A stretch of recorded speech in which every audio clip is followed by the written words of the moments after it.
Hey guys, welcome back to the channel. Today we're inside a Mini Cooper S owned by Matty. So, this Mini Cooper S, yes, it's also not standard, is it? No, not at all. What is the standard brake? Standard comes out, depends on the model. This Is it 187-ish? Yeah, 184 this model. 184. So, it's not running that no more, is it? No. So what's it now? Took it to the guys who I always use. Is it DK Tuning? DK Tuning, yeah. In Wolverhampton. Shout out to DK Tuning. Good lads, very good lads. Had forged induction kit, already pre-bought before, an exhaust system, which I'll get onto in a minute. And they just put a map on it, and from that, stage 1 takes you to, from 184, 240 newton meters, takes you up to around 220 brake, yeah, and then 341 newton meters of torque. So you get a good increase on your torque. Not bad at all. A good 40 or 35 odd brake or something. Yeah, it's just and then quite a lot of torque. Yeah. But in a tiny car, it's just good for launches then.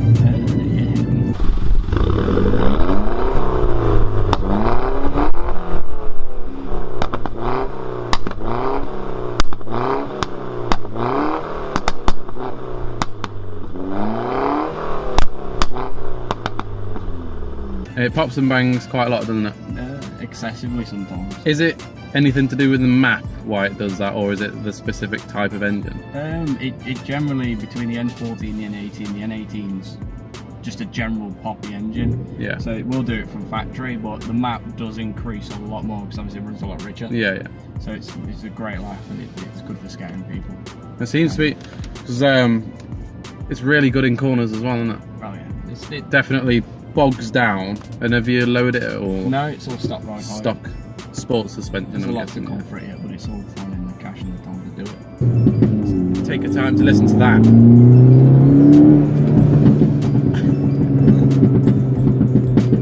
Pops its dick off.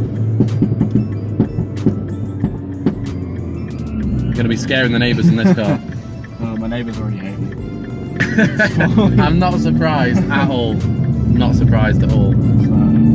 So, what do you think is specific bad points that you feel about the car? From owning this model, the R56, and owning the R53, which is the Gen 1, yeah, the cornering's a lot different. It doesn't feel solid, it feels a little bit more roly-poly. Okay. Wobbles around a bit, but... a bit more boatish. Yeah, and then obviously if you give it some foot and you stick your foot down, it's good. It kills you. Feel like majorly. I could quite easily burn 20 quid in 2 hours. 2.5 hours. Jesus Christ.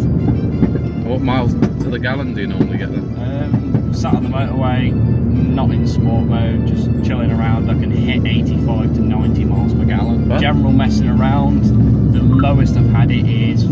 I mean, everyone's got their own personal preference, haven't they? Yeah. I mean, the exhaust off this, which I was saying a minute ago, was I bought it and I thought it was a works exhaust. Oh yeah. But recently, after looking at it and having people looking at it as well, we found out it's off a Mini Challenge. Oh right. It's off the Challenge series, but it's just got no resonators. So, well, I get quite a few people asking me what I've done to the exhaust. Yeah. Just like, it's just a mini part, to be honest. Just a normal stuff. It generally is a mini part. The air filter is, or the induction kit that you've got on it, Forge Motorsport. What gains did you reckon that you had out of that? They specify you can get up to about 10 with it. That's with a map. Yeah, yeah. That's getting it on there, and it is a pain to fit. Oh right. Major pain to fit. Tight engine. Yeah, it's very enclosed. DK took them a good 10-15 minutes to fit it. Oh right. Because there weren't really any room whatsoever to do it. So once it's in though, it sits and it's quite predominant. To make it faster, lighter. It's and yeah, faster and lighter. You've got no back seats in it. No. In a little mini car, you've got a massive boot now. Yeah. Exactly, for all your what's in it? Cleaning products. Yeah, at the moment, yeah. Any modified car in the back is just full of cleaning products. And oil. And oil, yeah. Oil is to keep excessive. them, yeah, That's exactly, another yeah. bad point, to be honest. Oil is horrendous. I think every 500 to 1,000 miles, I put a litre of oil in this thing. Yeah. It's just Jesus. mad. Did you put that boost gauge on yourself? Yeah. That come with. No, I didn't. I put it Yeah, on I didn't myself, know. yeah. What is it? It's just a turbo smart analog. At night time, it's quite obnoxious and it's in your face, but if you drive any car, you get used to it. And how much boost do you run at At the moment, it's running 20 psi at the moment, full check. 20 psi. Not bad for a smaller engine. I have got a modification in the car at the moment that needs to go on. Oh right. Like desperately needs to go on. What's that?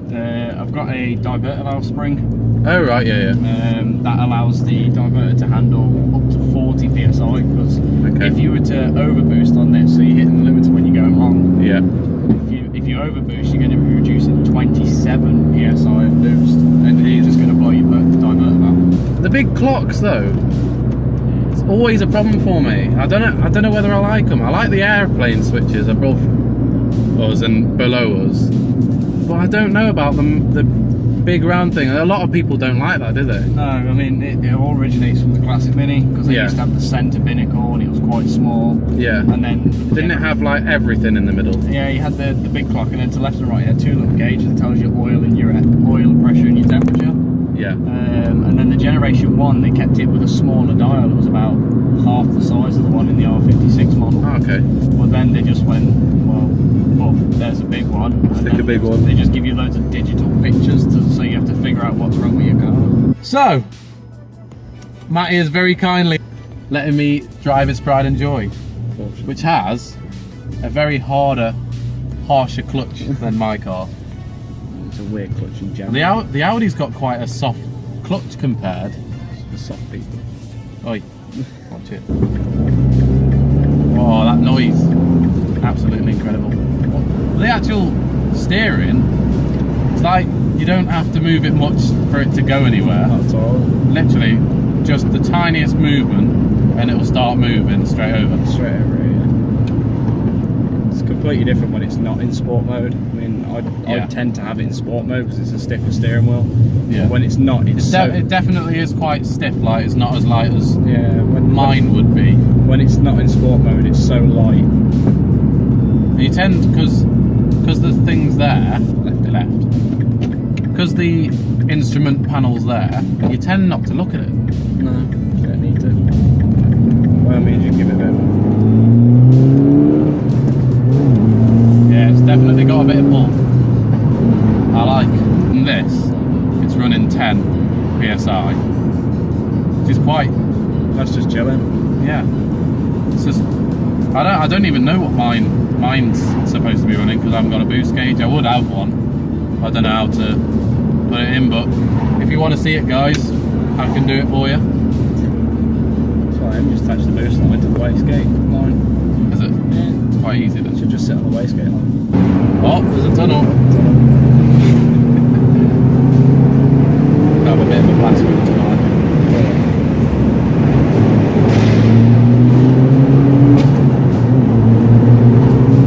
Oh, I really want one.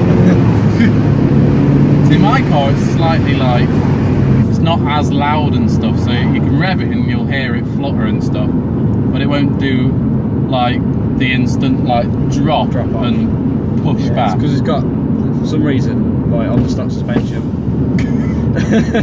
Just thanks, car. When you to the put right or just come back around. When you put your foot down, it squats. So obviously, as soon as you let off, it's quite a harsh let off. To be honest, it's quite a harsh overload. Yeah, it does. It does seem to drop off quite a lot, and it picks up quick as well. Yeah, there's not really a lot of lag. Yeah, exactly. It seems to be pretty instant for the turbo. There's not much lag at all. It literally like picks straight up. And it's with a lot of cars with bigger turbos and stuff. I'm not sure what turbo you're running. What? It's a KO3 on this. KO3. Yeah, Oh right, very similar to my Audi one then. Yeah. But, with mine, it takes a little bit up there, and then when it's in it, it's like kind of thing. You can get but all the until lag it and gets it's on. there, yeah, it's like very like drop off of power. There's no power until it hits it, and then you put back. The boost is quite low on these, to be honest. About 2,500. Yeah, it doesn't seem to be high at all. Yeah. It come from standard with these xenons and stuff. Yeah, it comes standard with the HID lights. Yeah. Which are quite, I find it quite frustrating because you can't adjust them yourself. They're auto level. Oh right, okay. Comes with loads of little things like you got mood lighting. Which Yeah, the mood lighting we didn't talk about that before. You got in your door handles and your door pockets up here. Oh, they're up pillars. behind us. Yeah. Is it only blue that it goes, or does it change? Any colour you want. Absolutely mad that comes as standard. So you can play with your little aeroplane toggles. Yeah, I love that. It's just the idea of being in a car and just flicking the thing. And I think Mini's kind of focused on that, haven't they? Really. Yeah. And especially with the center console, even that's in the Mini badge. Yeah, you got a Mini logo on that. So guys, that's the end of the video. Thank you very much to Matty for letting me, 1, film with him, and 2, take his beautiful pride and joy out on a ride. And as I said in the last video, I don't think I actually said it, but I put it in the comments on Facebook and on the actual YouTube. If you want to come out and film with me, then by all means message me on Instagram, Facebook or YouTube. Leave a comment down below, I'll read them all, don't worry about that. And if you want to come down to Staffordshire, then I'm always around and I'm happy to go out with you and show me what you got. Anyway, it's the end of the video and we'll see you in the next one.